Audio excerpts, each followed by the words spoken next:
नमस्कार. तर पुन्हा एकदा स्वागत तुमचं माझ्या डेली कुकिंग या यूट्यूब चॅनलवरती. तर आम्ही बनवले बघा या बाजरीच्या खारोड्या. कोणी याला खारोड्या म्हणतं तर कोणी याला भातोड्या म्हणतो. आमच्याकडे खारोड्याच म्हणतात. तर अशा ह्या छान आमच्या बाजरीच्या खारोड्या झाल्या होत्या. या खारोड्या बनवण्यासाठी आईने सकाळी बाजरी धुवून वाळू घातली. उन्हातच ही वाळवली होती आणि आंबट असताना ही जात्यावर भरडण्यासाठी घेतली. प्रिशा इथे म्हणत ती माझ्याकडे पण आहे असं हे. तर तिला जातं आहे हे म्हणता येत नाही, पण तिचे खेळणीमध्ये जातं होतं ते तिने आणलं आणि बाजरी भरडायला सुरुवात केली, पण ते काही जमलं नाही. म्हणून आईसोबतच तिने बाजरी भरडली होती थोडं थोडं.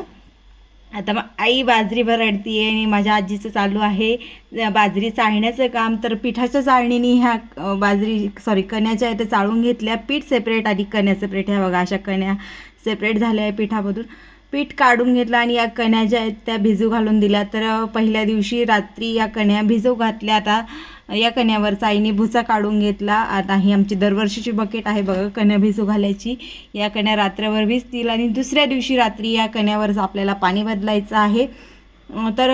आणि तिसऱ्या दिवशी रात्रीच आपण या कण्यांना फोडणी देणार. त्यासाठी जिरे, लसूण आणि वाळलेली हिरवी मिरची, घरची हिरवी मिरची आणि ती बाजूची ती विकतची हिरवी मिरची, अशा 2 प्रकारच्या हिरव्या मिरच्या आईने घेतल्या होत्या.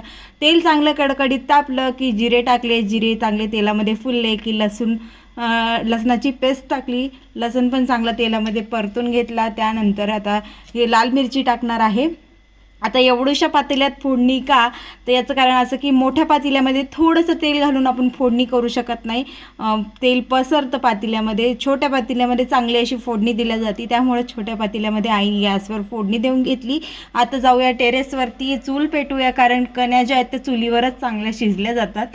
तर माझ्या वडिलांनी अशी मस्त दगदग चूल पेटवली आणि आता चूल पेटली आहे तर लगेच मोठं पातेलं आईने यावर ठेवून दिलं. पातेलं चांगलं गरम झालं की मग आपण यात फोडणीचं पाणी ओतूया. तर इथे बघा माझी प्रिशा बसली आहे, श्रीजा खेळती आहे, आजी आहे श्रीजाजवळ आणि बाबा इकडे चूल पेटवत आहे आणि मी करते कॅमेरा हँडल.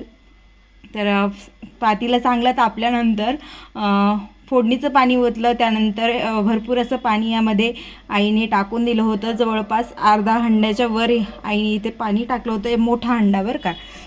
आता पाण्याला चांगली उकळी, चवीनुसार मीठ टाकलं, झाकण ठेवून आता पाण्याला चांगली उकळी काढून घेऊया. तर आता मी बसली होती.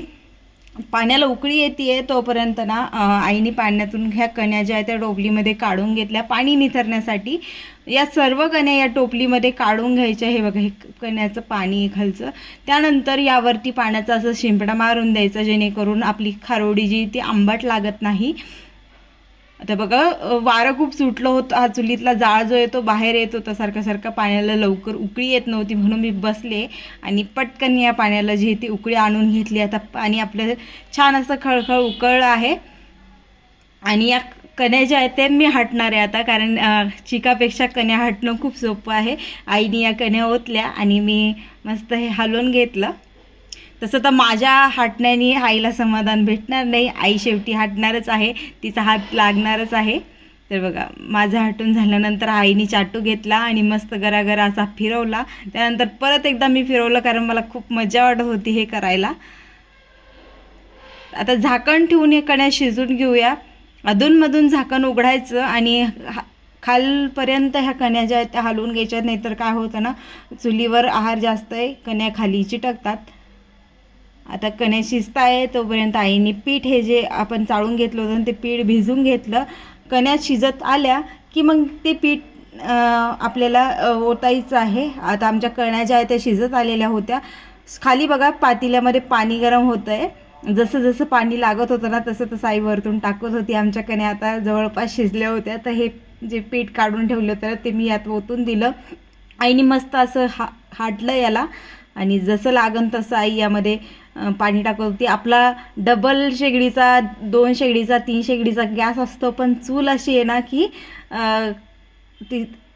ती पण डबल शेगडीचं काम करते. तर भरपूर अशी यामध्ये मी तीळ ओतली आणि परत आईने हे मिक्स करून दिलं. तर आपल्या कण्या चांगल्या शिजल्या आहेत. तर असं पाण्याचा हात लावून मस्त आईने हे थापून घेतलं आणि त्यावरती रुमाल टाकला, ओला करून रुमाल टाकला, जेणेकरून यावर पपडी यायला नको. आता ह्या आहारावर रात्रभर आपली कणी चांगली फुलेल. दुसऱ्या दिवशी सकाळी मी लवकर आले आणि यावरचं झाकण उघडलं तर बघा थोडी थोडी अशी ही पपडी आलेली आहे आणि कण्या आपल्या एकदम चांगल्या शिजलेल्या होत्या.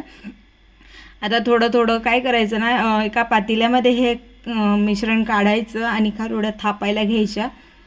तर माझ्या आजीने मस्त एकसारखे आम्हाला असे उंडे करून दिले आणि आम्ही अशा खारोड्या थापून घेतल्या.